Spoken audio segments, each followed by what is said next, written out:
Dear students, periodic table എന്ന് പറയുന്ന പുതിയ യൂണിറ്റിലേക്ക് നിങ്ങൾക്ക് സ്വാഗതം. നിങ്ങൾ കെമിസ്ട്രി പഠിക്കാൻ തുടങ്ങിയ കാലം തൊട്ട് കേൾക്കുന്ന ഒരു ടേമാണ് പീരിയോഡിക് ടേബിൾ. ഇപ്പോൾ പീരിയോഡിക് ടേബിൾ നിങ്ങൾക്ക് വളരെ പരിചയമുള്ള ഒരു സംഭവം കൂടെയാണ്, അല്ലേ? നമ്മൾ ഇവിടെ ഇന്ന് പഠിക്കാൻ പോകുന്നത് പീരിയോഡിക് ടേബിളിനെ കുറിച്ചാണ്. അതായത് നമ്മൾ ഇന്ന് കാണുന്ന പീരിയോഡിക് ടേബിൾ എങ്ങനെയാണ് ഉണ്ടായത്, അതിന്റെ ഹിസ്റ്റോറിക്കൽ ബാക്ക്ഗ്രൗണ്ട് എന്താണ്, അതുപോലെ പീരിയോഡിക് ടേബിളിനെ ബേസ് ചെയ്തിട്ട് എലമെന്റ്സിന്റെ പ്രോപ്പർട്ടീസിലുള്ള പീരിയോഡിസിറ്റി എങ്ങനെയാണ് എന്നുള്ള കാര്യങ്ങളൊക്കെയാണ് നമ്മൾ ഈ യൂണിറ്റിൽ പഠിക്കുന്നത്. ഓക്കെ, അപ്പോ നിങ്ങൾക്ക് എല്ലാവർക്കും കേട്ടും കണ്ടും പരിചയമുള്ള പീരിയോഡിക് ടേബിൾ എന്താണ്? ഒരു പീരിയോഡിക് ടേബിളിന്റെ ആവശ്യം, നമുക്ക് അങ്ങനെ എലമെന്റ്സിനെ അറേഞ്ച് ചെയ്തിട്ടുള്ള ഒരു പീരിയോഡിക് ടേബിളിന്റെ ആവശ്യമുണ്ടോ? അതുകൊണ്ട് എന്തെങ്കിലും ഉപകാരം നമുക്കുണ്ടോ? എന്താണ് നിങ്ങളുടെ അഭിപ്രായം? നമുക്ക് അങ്ങനെ പീരിയോഡിക് ടേബിളിന്റെ ഒരു ആവശ്യമുണ്ടോ? അല്ലെങ്കിൽ ഒരു പീരിയോഡിക് ടേബിൾ എന്തിനു വേണ്ടിയിട്ടാണ് ഉണ്ടാക്കിയിട്ടുള്ളത്? നമുക്കറിയാം, നമുക്ക് ഏകദേശം 118 എലമെന്റ്സ് ഇപ്പൊ കണ്ടുപിടിക്കപ്പെട്ടിട്ടുള്ള 118 എലമെന്റുകളുണ്ട്, അല്ലെ? ഇപ്പൊ 100-ലധികം എലമെന്റുകൾ നമുക്കുണ്ട്. ഈ 100-ലധികം എലമെന്റുകളെ കുറിച്ച്, അതിന്റെ പ്രോപ്പർട്ടീസിനെ കുറിച്ചും അതിന്റെ മറ്റു കാര്യങ്ങളെല്ലാം പഠിക്കുക, ഒരുമിച്ച് പഠിക്കുക എന്ന് പറയുന്നത് അത് വളരെ ബുദ്ധിമുട്ടുള്ള ഒരു കാര്യമാണ്, അല്ലെ? 1-2 എലമെന്റുകളാണെങ്കിൽ നമുക്ക് വളരെ ഈസി ആയിട്ട് പഠിക്കാൻ പറ്റും, അല്ലെ? എന്നാൽ 100-ലധികം എലമെന്റുകൾ കണ്ടുപിടിക്കപ്പെട്ടിട്ടുണ്ട്. ഈ 118 എലമെന്റുകളെ എങ്ങനെ അതിന്റെ പ്രോപ്പർട്ടീസും അതിന്റെ കാര്യങ്ങളും അതിന്റെ ഡീറ്റെയിൽസും നമ്മൾ പഠിക്കും, അത് വളരെ എളുപ്പത്തിൽ നമുക്ക് എങ്ങനെ സാധിക്കും എന്ന് നമ്മൾ ആലോചിക്കേണ്ടതുണ്ട്. അപ്പോ പീരിയോഡിക് ടേബിൾ നമ്മളെ ഈ എലമെന്റുകളുടെ സ്റ്റഡീസ് കുറച്ചുകൂടെ ഈസി ആക്കുന്നതിന് വേണ്ടിയിട്ട് ഹെൽപ്പ് ചെയ്യുന്നു. എങ്ങനെയാണ് ഹെൽപ്പ് ചെയ്യുന്നത്? നമുക്കറിയാം 100ഓളം എലമെന്റുകളുണ്ട്. അപ്പൊ നമ്മൾ എന്ത് ചെയ്യണം? ഒരേ പ്രോപ്പർട്ടീസ് ഉള്ള എലമെന്റുകളെ ഒരു ഗ്രൂപ്പായിട്ട് ക്ലാസിഫൈ ചെയ്യണം. അങ്ങനെ ഗ്രൂപ്പായിട്ട് ക്ലാസിഫൈ ചെയ്ത് കഴിഞ്ഞാൽ ആ ഒരു ഗ്രൂപ്പിനെ കുറിച്ച് പഠിച്ചു കഴിഞ്ഞാൽ നമുക്ക് ആ ഗ്രൂപ്പിലുള്ള ബാക്കി എല്ലാ എലമെന്റുകളെ കുറിച്ചും കോമൺ ആയിട്ടുള്ള ഒരു ഐഡിയ കിട്ടും, അല്ലെ? അപ്പോ 100-ലധികം എലമെന്റുകളെ ഒരേ സമയം അതിന്റെ പ്രോപ്പർട്ടീസ് പഠിക്കുന്നത് ബുദ്ധിമുട്ടായതുകൊണ്ട് തന്നെ it is very necessary to classify the elements into various groups അല്ലെങ്കിൽ various family. എങ്ങനെയായിരിക്കണം, എന്തിന്റെ ബേസിലായിരിക്കണം അങ്ങനെ ക്ലാസിഫൈ ചെയ്യുന്നത്? അതിന്റെ പ്രോപ്പർട്ടീസിന്റെ ബേസ് ചെയ്തിട്ടായിരിക്കണം, അല്ലെ? ഒരേ സ്വഭാവ ഗുണങ്ങളുള്ള, ഒരേ പ്രോപ്പർട്ടീസ് ഉള്ള എലമെന്റുകളെ നമ്മൾ ഒരേ ഗ്രൂപ്പിൽ ചേർക്കുന്നു. അപ്പൊ നമുക്ക് എന്ത് ചെയ്താൽ മതി? ആ ഒരു ഗ്രൂപ്പിലുള്ള ഒരാളെ എടുത്ത് പഠിച്ചു കഴിഞ്ഞാൽ നമുക്ക് പറയാൻ പറ്റും ബാക്കി ഈ ഗ്രൂപ്പിലുള്ള എല്ലാ എലമെന്റുകൾക്കും അതേ പ്രോപ്പർട്ടിയാണ് എന്ന് പറയാം, അല്ലെ? അപ്പൊ നമുക്ക് കുറച്ചുകൂടെ എളുപ്പത്തിൽ എലമെന്റുകളെ കുറിച്ച് പഠിക്കാൻ സാധിക്കും. അങ്ങനെ എലമെന്റുകളെ കുറിച്ചിട്ടുള്ള സ്റ്റഡീസ് കുറച്ചുകൂടെ ഈസി ആക്കുന്നതിന് വേണ്ടിയിട്ടാണ് നമ്മൾ പീരിയോഡിക് ടേബിൾ ഇൻട്രൊഡ്യൂസ് ചെയ്തിട്ടുള്ളത്. ഓക്കെ, അപ്പൊ എന്താണ് പീരിയോഡിക് ടേബിൾ എന്ന് പറയുന്നത്? എന്താണ് പീരിയോഡിക് ടേബിൾ? നിങ്ങൾക്ക് തന്നെ പറയാൻ പറ്റും. Periodic table means it is the arrangement of various elements in A tabular form, അല്ലെ? എലമെന്റുകളെ എന്ത് ചെയ്തിരിക്കുന്നു? ഒരു ടാബുലാർ ഫോമിൽ അറേഞ്ച് ചെയ്തിരിക്കുന്നു അക്കോർഡിംഗ് ടു ദെയർ പ്രോപ്പർട്ടീസ്. അതിന്റെ പ്രോപ്പർട്ടീസിനെ ബേസ് ചെയ്തിട്ട്, എലമെന്റുകളെ അതിന്റെ സ്വഭാവ ഗുണങ്ങളെ ബേസ് ചെയ്തിട്ട് എന്ത് ചെയ്തിരിക്കുന്നു? ഒരു ടാബുലാർ ഫോമിൽ അറേഞ്ച് ചെയ്തിരിക്കുന്നു. ആ അറേഞ്ച്മെന്റിന് പറയുന്ന പേരാണ് പീരിയോഡിക് ടേബിൾ. ഓക്കെ, അപ്പൊ എന്താണ് പീരിയോഡിക് ടേബിൾ എന്ന് പറഞ്ഞു കഴിഞ്ഞാൽ എലമെന്റുകളെ അതിന്റെ പ്രോപ്പർട്ടീസിന്റെ ബേസിൽ അറേഞ്ച് ചെയ്തിരിക്കുന്നു, ഒരു ടാബുലാർ ഫോമിൽ അറേഞ്ച് ചെയ്തിരിക്കുന്നു. ആ അറേഞ്ച്മെന്റിന് പറയുന്ന പേരാണ് periodic table. Okay, periodic table is defined as the arrangement of various elements in a tabular form according to their properties. Okay, അപ്പോൾ എലമെന്റുകളെ അതിന്റെ പ്രോപ്പർട്ടീസിനെ ബേസ് ചെയ്തിട്ട് ഒരു ടാബുലാർ ഫോമിൽ അറേഞ്ച് ചെയ്തിരിക്കുന്നതിന് പറയുന്ന പേരാണ് പീരിയോഡിക് ടേബിൾ. അപ്പൊ ഇന്ന് നിങ്ങളിപ്പോ കാണുന്ന പീരിയോഡിക് ടേബിൾ ഇങ്ങനെയാണ്, അല്ലെ? ഇതാണ് മോഡേൺ പീരിയോഡിക് ടേബിൾ എന്ന് പറയുന്നത്. എന്നാൽ ഈ മോഡേൺ പീരിയോഡിക് ടേബിൾ ഒരൊറ്റ ദിവസം കൊണ്ട് അങ്ങ് ഉണ്ടായതാണോ? അല്ല, ഒരുപാട് സയൻറ്റിസ്റ്റുകൾ ഒരുപാട് കാലങ്ങളോളം ഈ എലമെൻറ്റുകളെ അറേഞ്ച് ചെയ്യാൻ ശ്രമിച്ച് അത് ഒരുപാട് തവണ അവർ ശ്രമിച്ചത് വീണ്ടും പരാജയപ്പെടും. ചിലപ്പോൾ കുറച്ചുകൂടെ നല്ല രീതിയിലൊരു അറേഞ്ച്മെൻറ്റ് കിട്ടും, എന്നാൽ അതിന് എന്തെങ്കിലും ചില ഡ്രോബാക്കുകൾ ഉള്ളത് കാരണം നമ്മളത് വീണ്ടും അത് റിജക്റ്റ് ചെയ്യും. അങ്ങനെ ഒരുപാട് കാലങ്ങളോളം അവർ ശ്രമിച്ചതിന് ശേഷമാണ് ഇന്ന് കാണുന്ന ഈ മോഡേൺ പീരിയോഡിക് ടേബിൾ ഉണ്ടായിട്ടുള്ളത്. അപ്പോൾ നമുക്ക് ഈ പീരിയോഡിക് ടേബിളിൻ്റെ ഹിസ്റ്ററി ഒന്ന് പരിശോധിച്ചാലോ? എങ്ങനെയാണ് ഇന്ന് കാണുന്ന ഈ പീരിയോഡിക് ടേബിൾ ഉണ്ടായത്, അതിൻ്റെ എവല്യൂഷൻ എങ്ങനെയാണ് എന്ന് നമുക്ക് നോക്കാം. നിങ്ങൾ ഹൈസ്കൂൾ ക്ലാസ്സുകളിൽ പഠിച്ചിട്ടുള്ള കാര്യങ്ങൾ തന്നെയാണ്. അപ്പോൾ എവല്യൂഷൻ ഓഫ് പീരിയോഡിക് ടേബിൾ, ഇന്ന് കാണുന്ന മോഡേൺ പീരിയോഡിക് ടേബിൾ എങ്ങനെയാണ് ഉണ്ടായത്? അതിന് മുമ്പ് ഒരുപാട് സയൻറ്റിസ്റ്റുകൾ ഇങ്ങനെ ഒരു പീരിയോഡിക് ടേബിൾ അല്ലെങ്കിൽ ഇങ്ങനെ എലമെൻറ്റുകളെ അറേഞ്ച് ചെയ്യാൻ ശ്രമിച്ചിട്ടുണ്ട്. നമുക്കതൊന്ന് നോക്കാം. അപ്പോൾ അതിൽ നമ്മൾ ആദ്യം ഡോബറൈന ക്ലാസിഫിക്കേഷൻ, നിങ്ങൾ ഹൈസ്കൂൾ ക്ലാസ്സിൽ പഠിച്ചിട്ടുള്ളതാണ്. ജോഹാൻ ഡോബറൈനർ എന്ന് പറയുന്ന സയൻറ്റിസ്റ്റ് ആദ്യമായിട്ട് എലമെൻറ്റുകളെ ക്ലാസിഫൈ ചെയ്യാൻ ശ്രമിച്ചു. ഡോബറൈന ട്രയാഡ്സ് അല്ലെങ്കിൽ ത്രികങ്ങൾ, നിങ്ങൾ പഠിച്ചത് തന്നെയാണ്, ഹൈസ്കൂൾ ക്ലാസ്സിൽ പഠിച്ചിട്ടുണ്ട്. എന്താണ് ഡോബറൈന ട്രയാഡ്സ് എന്ന് പറയുന്നത്? He classified elements into groups containing 3 elements. അല്ലേ, എലമെന്റുകളെ 3 എലമെന്റുകളുള്ള ഒരു ഗ്രൂപ്പായിട്ട് ക്ലാസിഫൈ ചെയ്തു.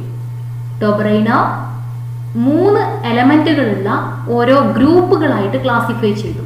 ഈ ഗ്രൂപ്പുകൾക്ക് പറയുന്ന പേരാണ് ട്രയാഡ്സ്. ഓക്കെ, അപ്പോൾ ഡോബറൈനർ എന്താണ് ചെയ്തത്? നിങ്ങൾ ഹൈസ്കൂൾ ക്ലാസ് പഠിച്ച കാര്യം തന്നെയാണ്. എലമെന്റുകളെ ആദ്യമായിട്ട് ക്ലാസിഫൈ ചെയ്യാൻ ശ്രമിച്ച ഒരുപാട് സയൻറ്റിസ്റ്റുകൾ ക്ലാസിഫൈ ചെയ്യാൻ ശ്രമിച്ചിട്ടുണ്ട്. അതിൽ 1-2 പേരുകൾ മാത്രമാണ് നമ്മൾ പഠിക്കുന്നത്. അതിലൊന്നാമത്തത് ഡോബറൈനർ ക്ലാസിഫിക്കേഷൻ. ഡോബറൈനർ എന്താണ് ചെയ്തത്?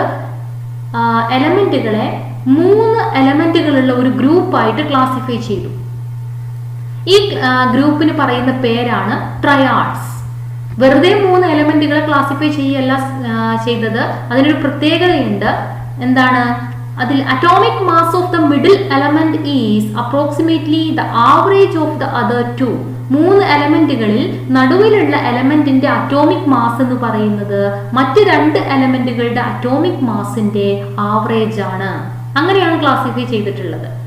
അപ്പോൾ ഒന്ന് ലിഥിയം, സോഡിയം, പൊട്ടാസ്യം, ഇതൊരു ട്രയാഡാണ് അല്ലെ. 3 എലമെന്റുകൾ ലിഥിയം, സോഡിയം ആൻഡ് പൊട്ടാസ്യം. വേറൊരു ട്രയാഡാണ് അയോഡിൻ, ബ്രോമിൻ ആൻഡ് ക്ലോറിൻ. വേറൊരു ട്രയാഡാണ് അയോഡിൻ, ബ്രോമിൻ ആൻഡ് ക്ലോറിൻ.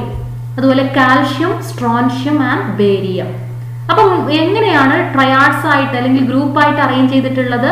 3 എലമെന്റുകളെ ഒരു ഗ്രൂപ്പായിട്ട് അറേഞ്ച് ചെയ്തു. ആ ഗ്രൂപ്പിന് പറയുന്ന പേരാണ് ട്രയാഡ്സ്. സോഡിയത്തിന്റെ അറ്റോമിക് മാസ് എന്ന് പറയുന്നത് ലിഥിയത്തിന്റെയും പൊട്ടാസ്യത്തിന്റെയും അറ്റോമിക് മാസിന്റെ ആവറേജ് ആണ്. അതുപോലെ ബ്രോമിന്റെ അറ്റോമിക് മാസ് എന്ന് പറയുന്നത് അയോഡിന്റെയും ക്ലോറിന്റെയും അറ്റോമിക് മാസിന്റെ ആവറേജ് ആണ്. അങ്ങനെയാണ് ക്ലാസിഫൈ ചെയ്തിട്ടുള്ളത്. അപ്പോൾ ഈ ക്ലാസിഫിക്കേഷന് പറയുന്ന പേരാണ് ഡോബറൈനർ ട്രയാഡ്സ്. ഓക്കെ, അപ്പൊ നമുക്ക് നോക്കാം. ഒന്നാമത്തതിൽ അറ്റോമിക് വെയിറ്റ് ഓഫ് സോഡിയം എത്രയാണ്? ലിഥിയത്തിന്റെയും പൊട്ടാസ്യത്തിന്റെയും അറ്റോമിക് വെയിറ്റിന്റെ ആവറേജ് ആണെന്നാണ് പറഞ്ഞത്. അപ്പോൾ ലിഥിയത്തിന്റെ അറ്റോമിക് മാസ് 7 ആണ്, പൊട്ടാസ്യത്തിൻ്റെത് 39 ആണ്. അപ്പോൾ 7 + 39 ഡിവൈഡഡ് ബൈ 2 എത്ര വരും? 23 വരും. 23 ആണ് സോഡിയത്തിന്റെ അറ്റോമിക് മാസ്. ഓക്കെ, അപ്പോൾ ഡോബറൈനർ ക്ലാസിഫിക്കേഷൻ എന്താണ്? Dobereiner classified elements into group of 3 elements അല്ലേ. ഒരു എലമെന്റുകളെ 3 എലമെന്റുകളുള്ള ഒരു ഗ്രൂപ്പായിട്ട് ക്ലാസിഫൈ ചെയ്തു. ആ ഗ്രൂപ്പിന് പറയുന്ന പേരാണ് ട്രയാഡ്സ്. ഓക്കെ, ഇതിന്റെ പ്രത്യേകത എന്താണ്? നടുവിലുള്ള എലമെന്റിന്റെ അറ്റോമിക് മാസ് എന്ന് പറയുന്നത് മറ്റ് 2 എലമെന്റുകളുടെ അറ്റോമിക് മാസിന്റെ ആവറേജ് ആയിരിക്കും. എന്നാൽ ഈ ക്ലാസിഫിക്കേഷൻ ഒരു ഡ്രോബാക്ക് ഉണ്ട്. ഒരു ഡ്രോബാക്ക് എന്ന് പറഞ്ഞാൽ അത് ടോട്ടലി ഫെയിലർ ആയിരുന്നു. കാരണം this classification was applicable to very few elements, so it was rejected. Okay, അപ്പോൾ എന്താണ് ഡോബറൈനർ ക്ലാസിഫിക്കേഷൻ എന്ന് നമ്മൾ പഠിച്ചു. ഓക്കെ, ഇനി അടുത്ത ടൈപ്പ് അല്ലെങ്കിൽ അടുത്ത ഒരു ക്ലാസിഫിക്കേഷൻ ആണ് ന്യൂലാൻഡ്സ് ലോ ഓഫ് ഒക്ടേവ്സ്. ഇത് നിങ്ങൾ ഹൈസ്കൂൾ ക്ലാസ്സിൽ പഠിച്ചിട്ടുള്ളതാണ്. അഷ്ടക നിയമം എന്ന് പറയും. Newlands law of octaves. എന്താണ് ന്യൂലാൻഡ്സിന്റെ ലോ ഓഫ് ഒക്ടേവ്സിൽ പറയുന്നത്? Newlands arranged element in the increasing order of their atomic mass. Newland എന്ന് പറയുന്ന സയന്റിസ്റ്റും എലമെന്റുകളെ അറ്റോമിക് മാസിന്റെ ഇൻക്രീസിംഗ് ഓർഡറിൽ, അറ്റോമിക് മാസ് കുറഞ്ഞതിൽ നിന്ന് കൂടിയതിലേക്ക് അറേഞ്ച് ചെയ്തു. ഇങ്ങനെ അറേഞ്ച് ചെയ്തപ്പോൾ ഒരു പ്രത്യേകത കണ്ടു. എന്താണ്? 8ാമത്തെ എലമെന്റ് ആയിട്ട് വരുന്ന എലമെന്റ് അറ്റോമിക് മാസിന്റെ ഇൻക്രീസിംഗ് ഓർഡറിൽ അറേഞ്ച് ചെയ്യുമ്പോൾ 8ാമതായിട്ട് വരുന്ന എലമെന്റ് ആദ്യത്തെ എലമെന്റിന്റെ അതേ പ്രോപ്പർട്ടി തന്നെ കാണിക്കുന്നു. The properties of every 8th element starting from a given element are similar to the first element. അല്ലെ, ഫസ്റ്റ് എലമെന്റിന്റെ അതേ പ്രോപ്പർട്ടീസ് തന്നെ കാണിക്കുന്നു എന്നാണ് പറഞ്ഞത്. ഇതാണ് ന്യൂലാൻഡ് ലോ ഓഫ് ഒക്ടേവ്സിൽ പറയുന്നത്. അപ്പൊ ഇത് എന്തിന് സിമിലർ ആണ്? നമ്മുടെ ഈ റിലേഷൻഷിപ്പ്, നമ്മുടെ മ്യൂസിക്കൽ നോട്ട്സ്, 8th നോട്ട്, ഇപ്പോൾ സ രി ഗ മ പ ധ നീ കഴിഞ്ഞു വീണ്ടും സ റിപ്പീറ്റ് ചെയ്ത് വരുന്നു അല്ലെ. അപ്പൊ 7 നോട്ട്സ് കഴിഞ്ഞ് 8ാമത്തെ നോട്ടായിട്ട് വീണ്ടും ആദ്യത്തെ നോട്ട് റിപ്പീറ്റ് ചെയ്ത് വരുന്നത് പോലെ ആണ് ഈ റിലേഷൻഷിപ്പിനെ പറഞ്ഞത്. അതായത് 7 എലമെന്റുകളെ അറേഞ്ച് ചെയ്ത് 8ാമതായിട്ട് വരുന്ന എലമെന്റ് ആദ്യത്തെ എലമെന്റിന്റെ അതേ പ്രോപ്പർട്ടീസ് കാണിക്കുന്നു അല്ലെ.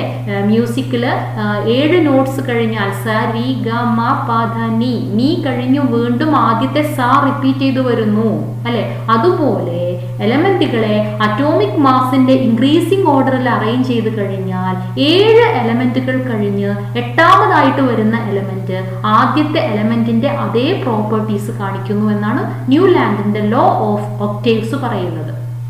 ഓക്കെ, അപ്പൊ ഇവിടെ നിങ്ങൾക്ക് നോക്കാം, നമ്മൾ അറേഞ്ച് ചെയ്തിരിക്കുന്നത് ന്യൂലാൻഡിന്റെ അറേഞ്ച്മെന്റ് ആണ്. ഇപ്പൊ lithium, beryllium, boron, carbon, nitrogen, oxygen, fluorine ഇങ്ങനെ അറേഞ്ച് ചെയ്തിരിക്കുന്നു. ഇവിടെ 7 എലമെന്റ്, ഫ്ലൂറിൻ കഴിഞ്ഞതിന് ശേഷം 8ാമതായിട്ട് വരുന്ന സോഡിയം ലിഥിയത്തിന്റെ അതേ പ്രോപ്പർട്ടിയാണ് കാണിക്കുന്നത്.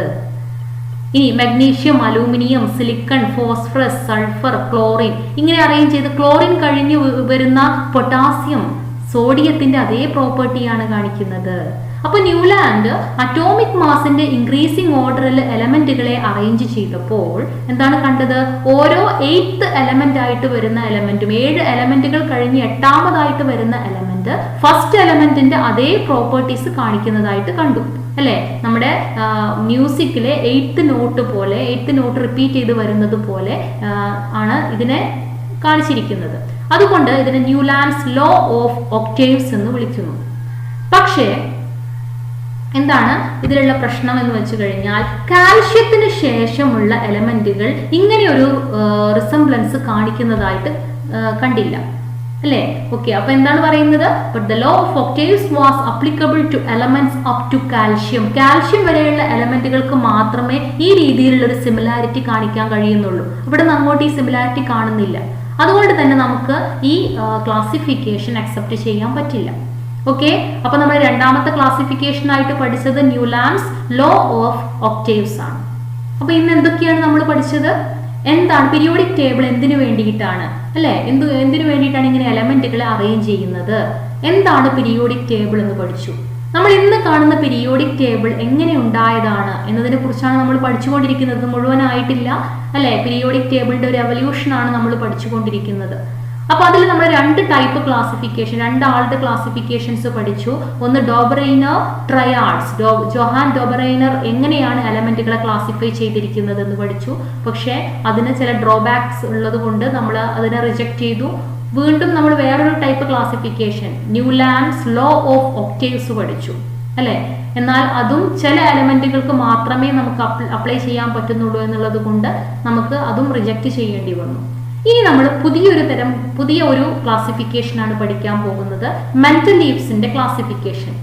ഡിമിട്രി മെന്റലീഫ് നിങ്ങൾ എല്ലാവരും കേട്ടിട്ടുണ്ടായിരിക്കും. അത് നമുക്ക് അടുത്ത ക്ലാസ്സിൽ പഠിക്കാം. ഓക്കെ.